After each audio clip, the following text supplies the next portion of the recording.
Hello, everybody. Welcome back to another edition of the Unconquered Podcast, X's and O's breakdown here on Patreon.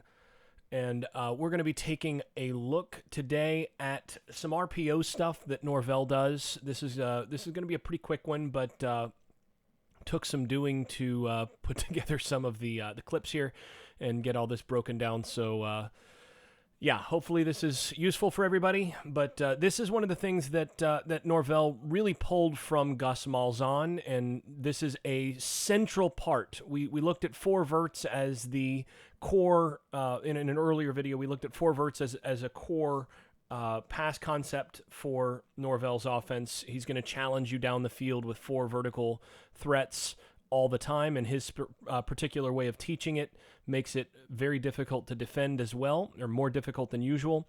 This here is the core run game concept that you're going to have an inside zone, and then it's going to be it's always every run package, and this is what is core to his run game philosophy, is every run package is going to have some sort of RPO built into it.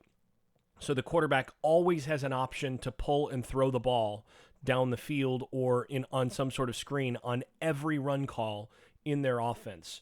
So basically what we're going to look at here is one of those RPO options that's tagged onto an inside zone, and we'll see how this single play can manifest very differently over and over again. So this is a twins left with an H-back in the sniffer position, and so you're going to see the inside zone here. Now what you're going to see is a go route on the outside and then a little quick out here from the slot receiver on this side. This looks, and everybody's going to think in the stands that this is just a straight run play, but again, there's always something going on out here where there is an option for the quarterback to throw the football. And so you can see that there. That's what's going on.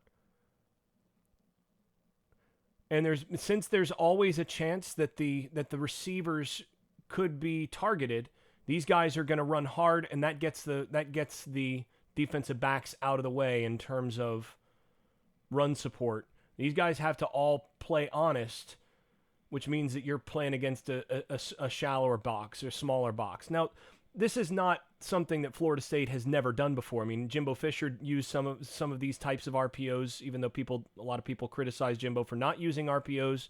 This is the kind of RPO that you would see periodically from him, though he would usually use more of a screen option out here. And then you also saw a lot of this same concept actually from Kendall Briles last year, where you would see some of these same things, usually from wider splits in his offense. But let's take a look at exactly how this works from the backside. So what we have here, you've got an H-back in the sniffer position. He's coming across. This is simply an inside zone, so you're going to get a double team up to the backer. Right? So double team here. Double team that three technique. Center up to the backer. This is something that they're going to really push hard on. Atkins has been working in the spring. Those 3 days that they actually had, this was something that they really worked on, is working on the footwork to get their hips together, make sure that that there's no space here, and then they can work up to that backer really well.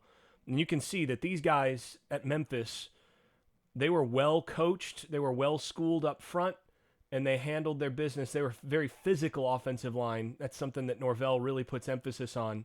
This is actually not the best job by the H-back here coming across. He needs to come a little bit flatter, but then he does a good job of actually still creating something with this cut. You actually want him to come flatter across and be able to take that inside shoulder there. But because he's able to get that cut, quarterback able to hand this ball off, and you see the big gap here. So this is really good offensive line play, and this is core to what they do. Now, you notice also the quarterback here always running after this. In some cases, depending on how the how this is set, the quarterback will also have a keep option here. This play doesn't have a keep option. It's either give or pass, so it's an RPO rather than a read option. But sometimes when this guy's not coming across, they'll read this guy. And so quarterback's still going to act as though that's the case. This is not the best job by the quarterback, as he shouldn't be watching. But there's such a big hole here that running backs in the secondary and has a chance, with Florida State's running backs in the past, that's probably a score. Your job is to make that one guy miss. Now, the way this actually works in terms of how the quarterback actually is going to be making his decisions is here. So this is reversed from what you just saw, but it's the diagram that I have in my own playbook here. So basically, all you're going to do, you're going to have this double team here, and in this case, they actually had the nose and the tackle reversed, so they had it that way. But I'm just going to go ahead and leave it. So you have the double team of the nose up to the mic. You have the kick out from the 3-back, or who's in the H-back position here. 4-back is taking that up, and it's designed to cut back off of the 3-back's block. And so this is pretty standard. But what makes Norvell's offense really hum here is that this is where he's reading on this play. You don't see it because it's just so it's pre-snap and this just looks like a routine run play. But the quarterback is basing his decision on what's happening right here. If this Sam Backer is up in this area, if he's closer to the line of scrimmage, if he counts as a box player, then this is automatically looking at the pass option here. The quarterback, in some cases, won't even turn to hand the ball off. He's going to be looking at this quick out, and if he sees a cover 2 look, if he sees a hard corner, now he's looking at either if the receiver is able to get down the sideline, maybe putting that into the gap here, so you hole shot that as a cover 2 vertical, or if the safety comes down and takes this away, and the corner plays over the top, then this turns into a curl flat concept, so that all he's doing, he sees this, this guy's coming in. He's now looking right here. If he sees the safety coming down into that, he knows right now, set your feet, drill that curl, and it looks like a normal 5-step or 3-step passing game. 5-step from under center, 3-step in this case, 3-step passing game. It looks exactly the same, but the ball's going to be released before this center is 3 yards upfield. So everything's happening really quickly, but basically you have this is a double option really, in the sense that you can give or throw, but in some ways it's a triple option because you're reading pre-snap here, and then post-snap you're reading based on coverage.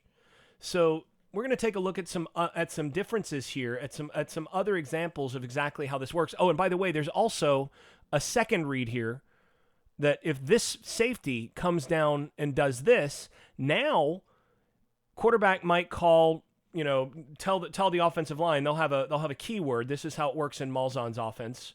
They'll have a keyword where the quarterback will come up and tell the offensive line whatever keyword they have designated, and then this becomes a one-on-one situation where the quarterback can choose to take this one-on-one. And if the receiver's able to beat the corner over the top, you put it over the top. Otherwise, it just becomes a back shoulder fade, and you're looking at getting 15, 20 yards.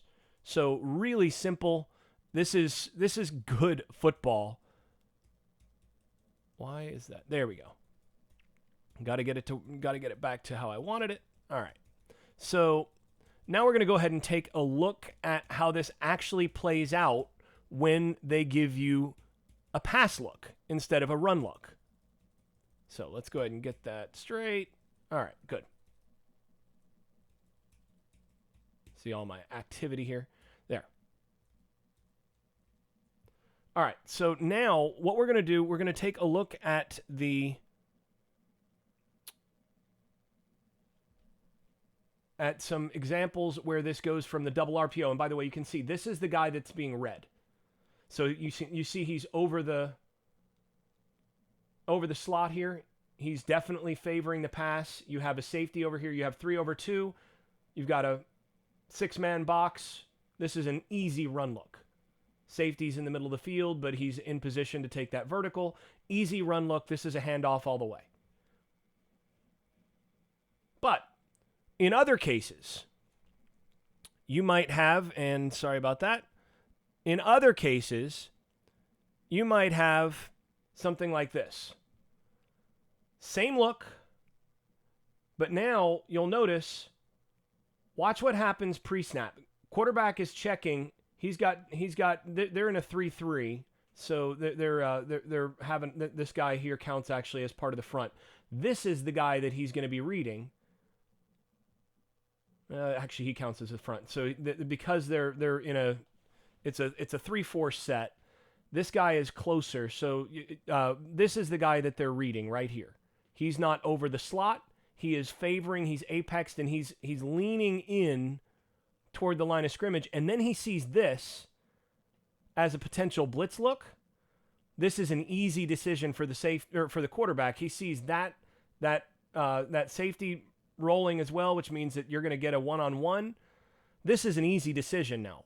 What are you going to see from the quarterback? He could decide just to pull it and to look at this now with nothing. But if I'm the quarterback here, I'm going to step forward and I'm going to give him keyword. This looks like it's an audible or whatever, but all this is he's giving them a keyword here to let them know you can't go downfield because I'm about to throw it downfield. Make sure you don't, and watch what happens with the center here. The center, instead of working all the way up to the backer, he's a little slower in terms of how quickly he gets up there. And why? Because what you've got here, this is the same play, but you see what's happening out here? Well, because of this, and because this guy is coming down, he assumes he's got a one-on-one across the board. He likes this matchup. Watch what happens.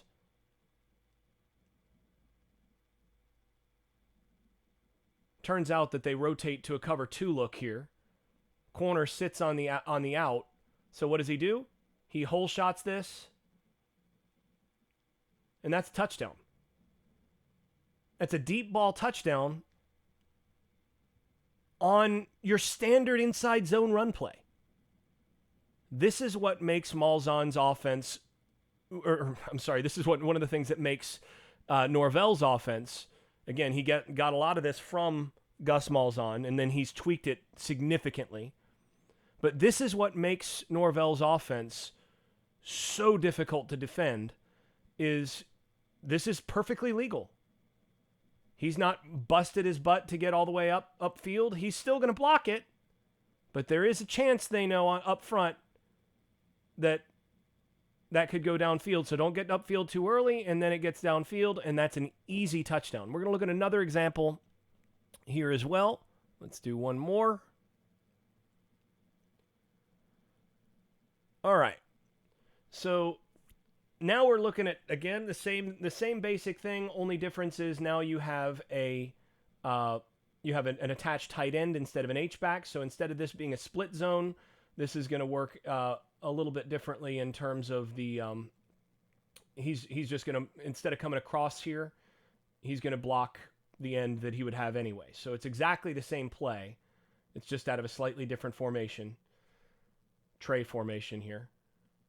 So that's all that's going on, and it actually looks to me like they went so here's your tight end. Yeah.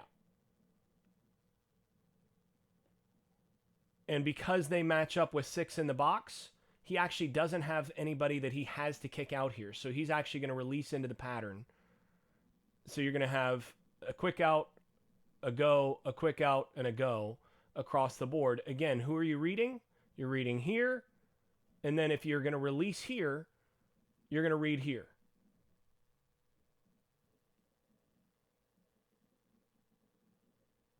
Here's the guy that's going to, here's the guy that's going to cover the tight end. So You're looking at, he's coming downhill quick. Tight end releases. This is out to the tight end immediately. And why is this a pull read? Because there's nobody covering the flat. They know that this is a one-on-one with this safety. He can't get out to that quickly enough. So quarterback knows, I'm gonna pull this. This is an immediate decision based on look.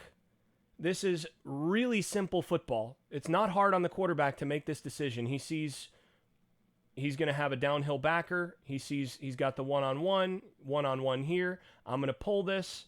I'm going to check out here. If the corner sits, I'm going to hit the hole shot. If the safety's trying to play this in man, I know I can hit that outside. No reason to hand that off. And this looks like it's standard. It's a standard pass play, but it is not a standard pass play. This is actually an RPO. And this is what, again, makes Norvell's offense so difficult to defend, so frustrating for defensive coordinators. One more angle I've got here. This is so frustrating for defensive coordinators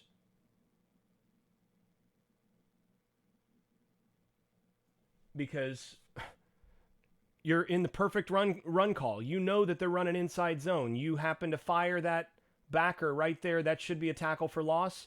But because the quarterback's reading that backer and he's checking for that, you end up not with a loss, but with a quick gain. And you notice the offensive line gives up some penetration here. This would be a loss against any offense that's not going to have this kind of RPO built in.